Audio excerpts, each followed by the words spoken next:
Hi hello అందరికీ నమస్కారం. Welcome to point of Venky. రీసెంట్గా వచ్చిన ఈటీవీ విన్లో రిలీజ్ అయిన సినిమా అనగనగా. దయచేసి ఈ వీడియోని మొత్తం పూర్తిగా చూడండి, ఎండ్ వరకు చూడండి. సుమంత్ గారు ఇందులో మెయిన్ లీడ్ రోల్ చేశారు. సార్ కథలు కేవలం ఎంటర్టైన్మెంటే అని మనమే గీసుకుని కూర్చున్నాం సార్. క్లాసిక్ ఫిలిమ్స్ ఇవ్వడంలో సుమంత్ గారి తర్వాత ఎవరైనా అని చెప్పొచ్చు. గోదావరి సినిమా నుంచి ఆయన డిసప్పాయింట్ చేసిందే లేదు. ఇట్లాంటి సినిమాలు ముందుకు తీసుకురావడానికి ఆయన ఎంత ప్రయత్నమైనా చేస్తారు. ఈ సినిమాలో ఆయన యాక్టింగ్ మాత్రం అదరగొట్టేశారని చెప్పాలి. యాక్చువల్గా ఈ సినిమా చూడగానే ఎమోషనల్గా చాలా టచ్ అయిపోయింది. దీని గురించి ఖచ్చితంగా మాట్లాడాలి, అందరికీ తెలియాలి అనే ఉద్దేశంతో చేస్తున్న వీడియో ఇది. అంటే ఒక మంచి కంటెంట్ ఉన్న సినిమాని ఇవ్వడానికి, ప్రేక్షకుల ముందుకు తీసుకురావడానికి ఈటీవీ విన్ అనేది ఎప్పుడు ముందుంటుంది. అనగనగా ఒక మంచి ప్రత్యేకమైన చిత్రం అని చెప్పాలి. చాలా మంచి సినిమా, ఎమోషనల్గా బాగా టచ్ అవుతుంది. క్లైమాక్స్లో లిటరలీ చెప్తున్నా ఏడిపించేస్తుంది, గుండెలు పిండేస్తుంది, అంత బాగుంది. కొన్ని సీన్లు అయితే టూ మచ్ హార్ట్ టచింగ్గా ఉంటాయి. పేరెంటింగ్ కోసము, టీచర్స్ కోసము, అసలు విద్యార్థులకి, స్టూడెంట్స్కి ఏం చెప్తుంది ఈ సినిమా అనేది చాలా ఇంపార్టెంట్. ఈ టైంలో రిలీజ్ అవ్వడం అనేది చాలా మంచి విషయం. ఎందుకంటే ఇప్పుడిప్పుడే పిల్లలు ఉన్నత తరగతులకు వెళ్తున్నారు, అలాగే కొత్త స్కూల్స్కి మారడము, కొత్తగా కాలేజ్కి వెళ్ళడము. సో ఎడ్యుకేషన్ సిస్టమ్ మీద ఈ సినిమా బలమైన ప్రశ్నలు అనేది వదిలిందనమాట. అంటే బయట ప్రపంచం రకరకాలుగా రంగులు పురుముకుంటున్నా కూడా మనం ఇంకా అదే స్టేజ్, అవే పుస్తకాలు, అవే లెక్చరర్. ఇప్పటికీ మనం రీసెంట్గా రిలీజ్ అయిన చావా సినిమా చూసాము. ఇప్పటికీ ఔరంగజేబ్ గురించి పుస్తకాల్లో అలాగే ఉంది. అయితే మెథడ్ ఆఫ్ టీచింగ్ అనేది ఎలా ఉండాలనేది ఈ సినిమా చాలా బాగా చెప్పింది. దీనిలో ఫాదర్ అండ్ సన్ ఎమోషన్ని బ్లెండ్ చేయడం అనేది ఒక మంచి ప్లాట్ అని చెప్పాలి. మనకున్న ఎడ్యుకేషన్ సిస్టంలో ఖచ్చితంగా మెథడ్ ఆఫ్ టీచింగ్ అనేది చేంజ్ అవ్వాల్సిన అవసరం ఖచ్చితంగా ఉంది. ఎందుకంటే మనం చిన్నప్పుడు చూస్తున్నాం, అంటే మనకు ఎల్కేజీ నుంచి 10th క్లాస్ వరకు ఉండే ఫౌండేషన్ గట్టిగా ఉంటేనే మనము తర్వాత బయట ప్రపంచంలో ఎలా బతకగలం అనేది నేర్చుకుంటాం అన్నట్టు.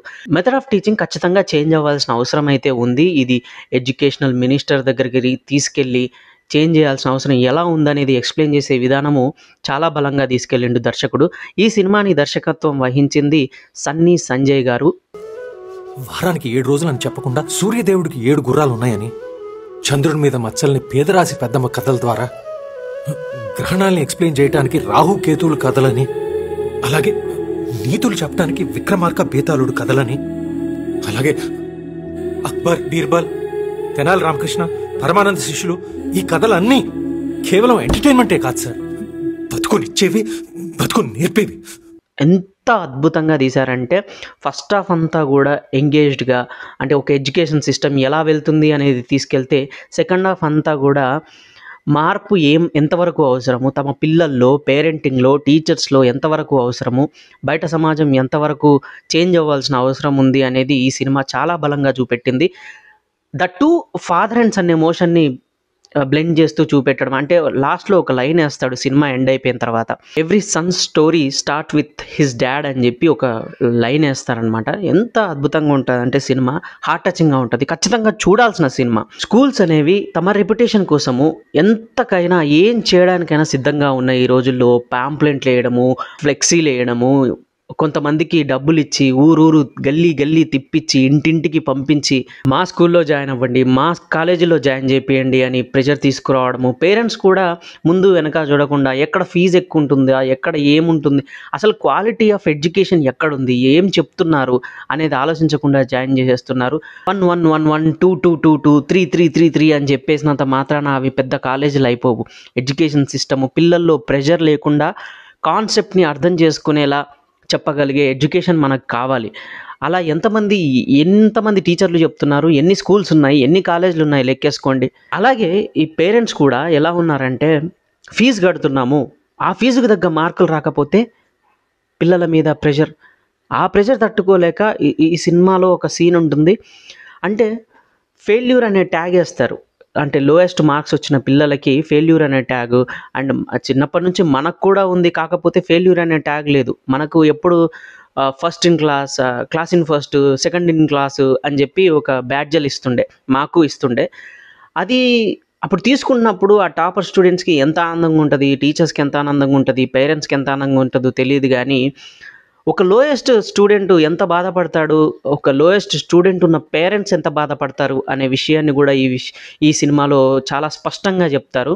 తన కొడుకుకి మార్కులు తక్కువ వచ్చాయని చెప్పి ఒక తండ్రి గుండెలకు హత్తుకొని ఓదారుస్తుంటాడు, బాధపడకు నాన్న, ఏం కాదు నాన్న అని. అలా చెప్పే తండ్రి లేక ఇంట్లో మార్కులు తక్కువొస్తే నీ సంగతి చెప్తా అనే ఒక తండ్రి వల్ల, ఫెయిల్యూర్ బ్యాడ్జ్ ఇచ్చిన ఒక స్కూల్ టీచర్ సిస్టమ్ వల్ల, ఈ ఎడ్యుకేషన్ సిస్టమ్ వల్ల ఒక విద్యార్థి పైనుంచి దూకి ఆత్మహత్యాయత్నం చేస్తుంటాడు. ఆ సీన్ కూడా చాలా బలంగా చూపెట్టారు. మోరోవర్ ఏంటంటే, ఎడ్యుకేషన్ అనేది అన్నిటికన్నా ముఖ్యంగా మార్కుల కోసము బట్టి పట్టి కాదు. సబ్జెక్టు మనకు ఎంతవరకు ఎక్కింది, పిల్లలకి ఎంతవరకు ఎక్కుతుంది, ఎక్కేలా చెప్తున్నారా లేదా, వాళ్ళకు గుర్తుంచుకోగలుగుతున్నారా లేదా.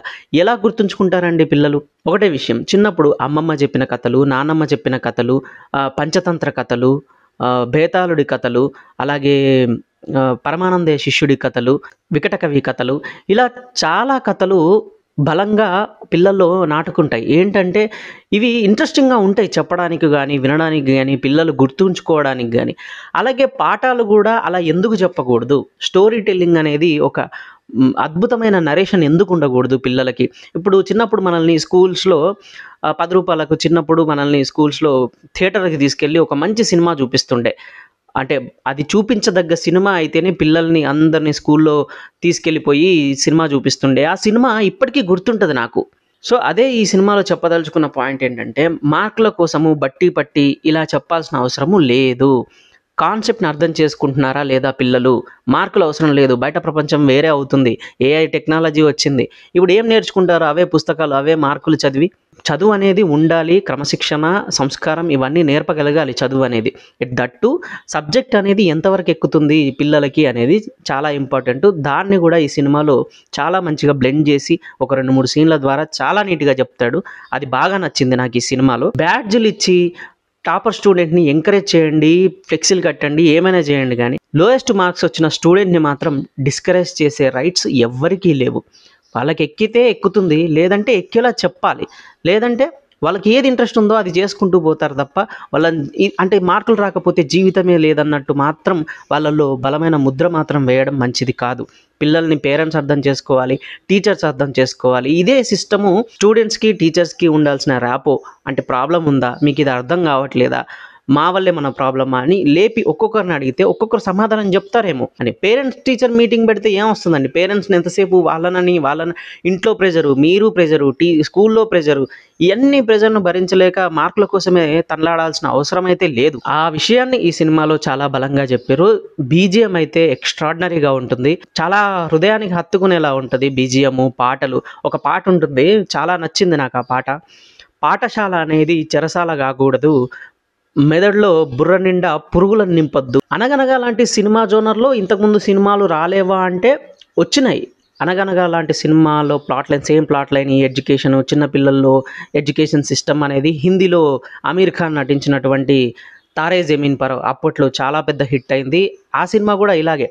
లోయెస్ట్ స్టూడెంట్ని ఎప్పుడూ డిస్కరేజ్ చేయకండి, వాళ్ళల్లో ఒక కొత్త రకమైన టాలెంట్ ఉంటుంది, దాన్ని గుర్తించడం ముఖ్యమని చెప్పి ఆ సినిమా ఉద్దేశం అన్నట్టు. అలాగే 3 Idiots అనే సినిమా కూడా, అంటే ఇది కొంచెం matured students, BTech college students, వీళ్ళు కూడా ఎలా ఉన్నారు, అసలు బట్టి చదువుతున్నారా, మార్కుల కోసం చదువుతున్నారా, కాన్సెప్ట్ని అర్థం చేసుకుంటున్నారా అనే ఒక సినిమా 3 Idiots కూడా చాలా బలమైన ముద్ర వేసింది అప్పట్లో ప్రేక్షకుల్లో. ఈ ఎడ్యుకేషన్ సిస్టమ్ గురించి తర్వాత మాట్లాడితే, పేరెంటింగ్లో ఫాదర్ అండ్ సన్ ఎమోషన్లో ఉన్న సినిమా జెర్సీ తర్వాత ఇంకోటి రాదేమో అని ఫీల్ అయిన నాకు మళ్ళీ అలాంటి బలమైన ఎమోషనల్ సినిమా ఇది అనగనగా అనే సినిమా. సుమంత్ గారి యాక్టింగ్, పాపం ఆ బాబు ఎవరో కానీ ఎంత అద్భుతంగా యాక్ట్ చేశారంటే కొన్ని సీన్లో ఏడిపించేశాడు. క్లైమాక్స్ అయితే లిటరల్లీ మీ కళ్ళలో నీళ్లు రాకపోతే మీరు చూడండి. అసలు కింద కామెంట్ చేయండి, మీరు చూసిన వాళ్ళైతే కింద కామెంట్ చేయండి ఎలా అనిపించింది మీకు ఈ సినిమా అని. ప్రతి ఒక్క పేరెంట్ టీచర్ చూడాల్సిన సినిమా. దీన్ని కూడా ఫాదర్ అండ్ సన్ ఎమోషన్ని కూడా ఎంత బాగా చెప్తాడంటే, మనందరికీ తెలుసు the lion king movie, Simba, Mufasa కథ. తన కొడుకుని భయాన్నుంచి తప్పించే తండ్రి ఒక సింహం ముఫాసా అయితే, ఇక్కడ తన కొడుకులో ఉన్న ఇప్పుడు స్టేజ్ ఫియర్ అనేది ప్రతి ఒక్కరికి ఉంటుంది. అందులో చిన్నపిల్లలకి, నాకే ఉంటుంది, అట్లాంటి చిన్నపిల్లలకి ఎలా ఉంటుంది చెప్పండి? తమ చుట్టూ ఉండే బంధువులు, చుట్టాలతో కూడా మాట్లాడలేని పరిస్థితుల్లో పిల్లలు ఉంటున్నారు. ఆ సిచ్యువేషన్ అస్సలు మంచిది కాదు. మింగిల్ అవ్వాలి, ఆ భయం పోవాలి, స్టేజ్ ఫియర్ పోవాలి. ముఖ్యంగా చెప్పదలుచుకుంది ఏంటంటే, మార్కులు, పరుగులు, ఉరుకులాటలు ఇవి కాదు, బట్టి పట్టడాలు, ఎగ్జామ్స్ ఇవి కాదు. లైఫ్ ఉండాలి, లెర్నింగ్లో లైఫ్ ఉండాలనేది ఈ సినిమా ముఖ్య ఉద్దేశం. తల్లి జన్మనించినప్పుడు కేవలం ఒక ప్రాణం పుడుతుంది. ఎప్పుడైతే బ్రతుకు మనకు కష్టాల్ని ఇస్తుందో అప్పుడు ఒక జీవితం పుడుతుంది. ఆ కష్టాల్ని ఎదుర్కొని నిల్చున్నప్పుడు అప్పుడు ఒక కథ పుడుతుంది. నీకు కావలసిన కథ నీ జీవితంలోనే ఉంది. వెతుకు. జీవితాన్ని నేర్చుకోవాలి, రియల్ టైంలో బయట ఏం జరుగుతుంది అనేది నేర్చుకోవాల్సిన అవసరం ఉంది. ఈ టైంలో ఓటీటీలో ఎందుకు రిలీజ్ చేశారు, ఇంత మంచి సినిమా థియేటర్లో ఎందుకు రిలీజ్ చేయలేదు అని ఆలోచిస్తే నాకు అనిపించింది ఏంటంటే, పిల్లల్ని చదువు అనే తప్ప ఇంకో రంగంలో ఎంతమంది ఎంకరేజ్ చేస్తున్నారు, ఎంటర్టైన్మెంట్ని ఎంతమంది ఎంకరేజ్ చేస్తున్నారు. రీసెంట్గా మనం చూసాం, 14 ఏళ్ల కుర్రాడు క్రికెట్లో అదరగొట్టేశాడు. ఆ అబ్బాయి పేరెంట్స్ ఉద్యోగాలు మానేసి వేరే పనులు మానేసి మరి ఆ అబ్బాయి కోసము తల్లాడుకున్నారు. మరి అలా నువ్వెందుకు లేవు అని పిల్లల్ని అడిగే బదులు ఆ 14 ఏళ్ల కుర్రాడి తల్లిదండ్రులు ఎలా ఉన్నారు, ఎంత సాక్రిఫైస్ చేస్తే 14 ఏళ్ల కుర్రాడు క్రికెట్లో అంతలా ఎదుగుతున్నాడు అనేది ఆలోచించుకోవాల్సిన అవసరం ఉంది. మన పిల్లలకి మనం ఎంత చేస్తున్నాము, మరి వాళ్ళకున్న ఇంట్రెస్ట్లో మనం ఎంత సహకారం అందిస్తున్నాము అనేది కూడా ఆలోచించుకోవాలి. కొంతమంది పేరెంట్స్ తమ పిల్లల్ని థియేటర్ వరకు తీసుకొస్తారో లేదో, టీవీలోనైనా నా సినిమా చూడాలి అన్న ఉద్దేశంతోనో డైరెక్టర్ గారు ఈటీవీ విన్లో ఈ సినిమాని రిలీజ్ చేశారు. చాలా అద్భుతమైన సినిమా, చూడండి. పేరెంట్స్, టీచర్స్, స్టూడెంట్స్ ప్రతి ఒక్కరు చూడండి, ఎమోషనల్గా టచ్ అవుతారు, ఎంతో కొంత మార్పు కోసం ప్రయత్నిస్తారని అనుకుంటున్నాను. ఈ వీడియో కనుక నచ్చినట్లయితే లైక్ చేయండి. ఈ సినిమా మీద మీ అభిప్రాయాల్ని కూడా కామెంట్ చేయండి. చూడని వాళ్ళు చూసి కామెంట్ చేయండి, చూసిన వాళ్ళు మీ అభిప్రాయాన్ని కామెంట్ చేయండి. Thanks for watching this video. Please subscribe point of Venky. ప్రతి క్షణము సహ